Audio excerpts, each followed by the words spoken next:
What is up, you guys? This is Anthony here at DIYautotech, and we're going to show you a little something here with this AC compressor. You see it spinning?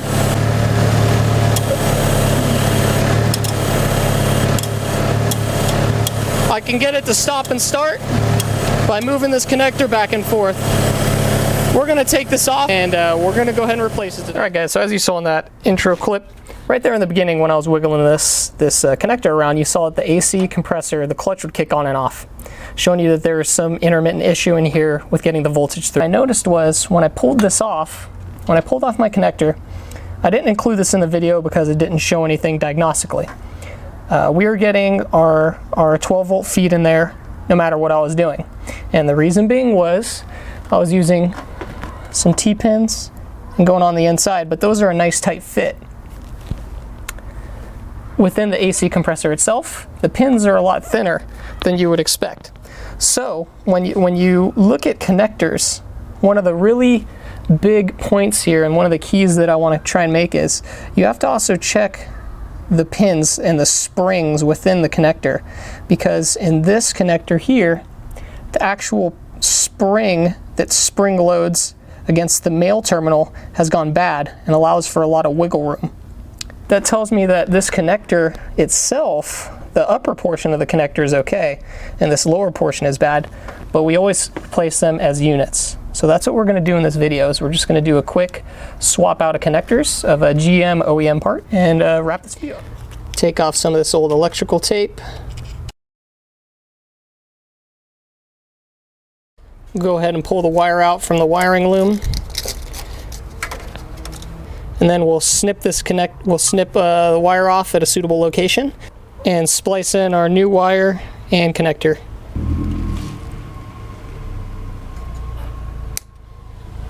Pull off some of this outer coating from the wire.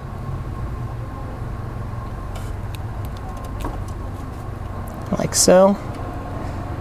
And check the wire to make sure it's not corroded. And this wire looks really nice.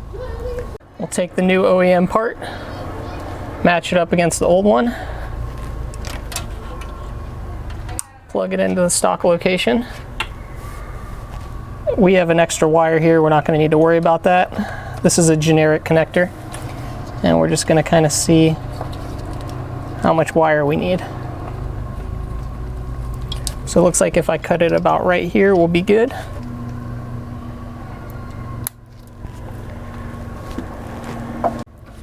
We're going to strip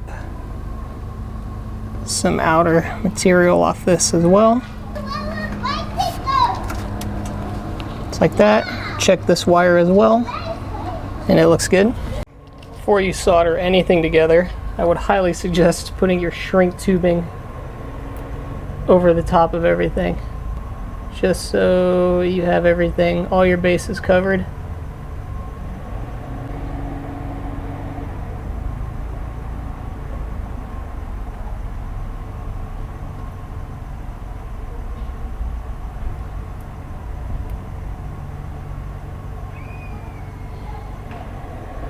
Alright, so make sure that you have this together and that you have your shrink tubing on either side before you start soldering. Get your soldering gun out and go to work.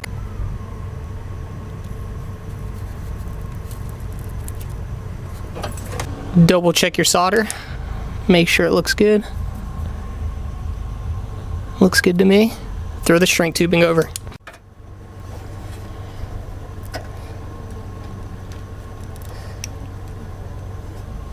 Get your heat gun out and then go to work. I always like to throw on a second piece of heat shrink just because over the top of the original one, just as an added bonus layer. Now that that's done, we'll go ahead and cover this exposed wire with a little heat shrink tubing of its own. And I like to just kind of push it together so it forms a nice seal. Fold it over, take another piece of tubing and go over the top. So with that end that we had folded over, we'll take another little piece of tubing and go over the top of that to keep it folded over, and we'll heat shrink that too.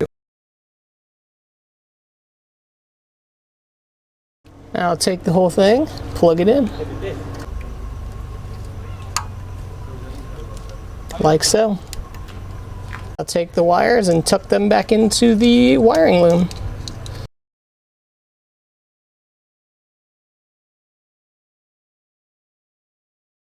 Last but not least, take some heavy duty electrical tape and we'll wrap it around this loom just to tidy it up.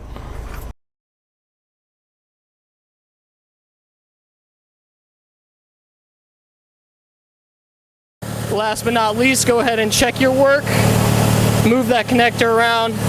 AC compressor stays on no matter what I do. Well guys, actually the last part is always you gotta clean up what you use. So thanks for watching another video from Anthony here at DIYautotech. Like, share, and subscribe.